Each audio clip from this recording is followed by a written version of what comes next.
Hi friends, நம்ம இன்றைக்கி ரொம்ப சூப்பர் சாஃப்டான குழி பணியாரம் எப்படி பண்ணுறதுன்னு பார்க்கலாம். அதுவும் மாவு எதுவும் ஊற வச்சு அரைக்காமல் இன்ஸ்டண்ட்டாக எப்படி பண்ணுறதுன்னு பார்க்கலாம்.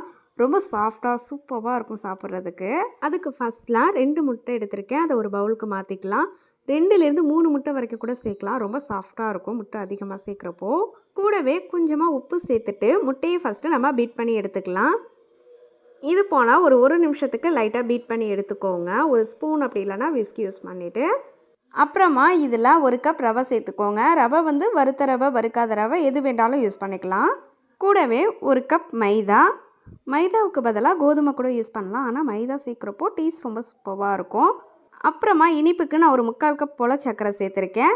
இது ஸ்வீட் மைல்டாக தான் இருக்கும். நீங்கள் 1 அப்படி இல்லைனா 1 1/4 வரைக்கும் கூட சேர்த்துக்கலாம், நல்லாயிருக்கும். நல்ல ஒரு மனம் கொடுக்கறதுக்காக 2லேருந்து 3 ஏலக்காவை இடித்து சேர்த்துட்டு இதில் கொஞ்சம் கொஞ்சமாக தண்ணி சேர்த்துட்டு மிக்ஸ் பண்ணிக்கோங்க. மாவு கொஞ்சம் டைட்டாக இருக்கிறது போல் மிக்ஸ் பண்ணிவிட்டு ஊற வச்சுக்கலாம். ஏன்னா நம்ம இதில் சர்க்கரை சேர்த்துருக்கோம்ல, கொஞ்ச நேரத்தில் அது லைட்டாக லூஸ் ஆகும். அதுக்காகத்தான் டைட்டாக மிக்ஸ் பண்ணிவிட்டு வச்சுட்டா தேவைப்பட்டால் அதுக்கப்புறமா நம்ம தண்ணி சேர்த்துக்கலாம். மாவு பாருங்கள், இந்த அளவுக்கு திக்காக மிக்ஸ் பண்ணிவிட்டு இதை மூடி வச்சிடலாம். இதை அப்படியே ஒரு 1/4லேருந்து அரை மணி நேரம் போல் வச்சுக்கோங்க. ஒரு அரை மணி நேரத்துக்கு அப்புறமா இதை ஓப்பன் பண்ணி பார்க்கலாம். இப்போ பாருங்கள், கொஞ்சம் போல் லூஸாக தான் இருக்குது. இப்போது நம்ம இதில் கொஞ்சம் கொஞ்சமாக தண்ணி சேர்த்துட்டு மிக்ஸ் பண்ணிக்கலாம். ஒரே டைமில் தண்ணி அதிகமாக சேர்த்துற வேணாம், கொஞ்சம் கொஞ்சமாக சேர்த்து நல்லா லூஸாக மிக்ஸ் பண்ணி எடுத்துக்கலாம். மாவோட ஸ்ட்ரக்சர் பாருங்கள், இப்படி எடுத்திங்கன்னா நல்லா ஸ்மூத்தாக ஊற்றணும். அந்த மாதிரி இருந்தால் தான் கரெக்டாக இருக்கும்.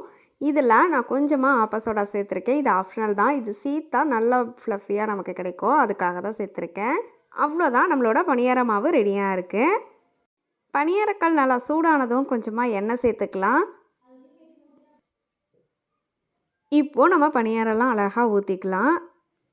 பணியாரெல்லாம் ஊற்றுனதுக்கப்புறமா மேலே குட்டி குட்டியாக ஹோல்ஸ் எல்லாம் ஃபார்ம் ஆனதுக்கப்புறமா டர்ன் பண்ணி விடுங்க. திருப்பி விட்டு 2 சைடும் நல்லா வெந்து வந்ததுக்கப்புறம் வெளியில் எடுத்துட்டோன்னா அவ்வளோதான், நம்மளோட சூப்பர் சாஃப்ட் பணியாரம் ரெடி. அதுக்கப்புறமா நம்ம சேனலில் கிவ்அவே அனௌன்ஸ் பண்ணியிருக்கோம்ல, அதில் எல்லாருமே கண்டிப்பாக பார்ட்டிசிபேட் பண்ணுங்கள். நிறைய பேர் ரொம்ப பாசிட்டிவாக கமெண்ட் பண்ணுறீங்க. அதுக்கு எல்லாத்துக்கும் ரொம்ப தேங்க்ஸ். இதே போலவே தொடர்ந்து உங்களோட லவ் அண்ட் சப்போர்ட் எனக்கு கொடுங்க. நம்ம சேனலில் giveaway announcement video link first கமெண்டில் பின் பண்ணுறேன். வீடியோ பிடிச்சிருந்தா மறக்காமல் நம்ம சேனலை சப்ஸ்கிரைப்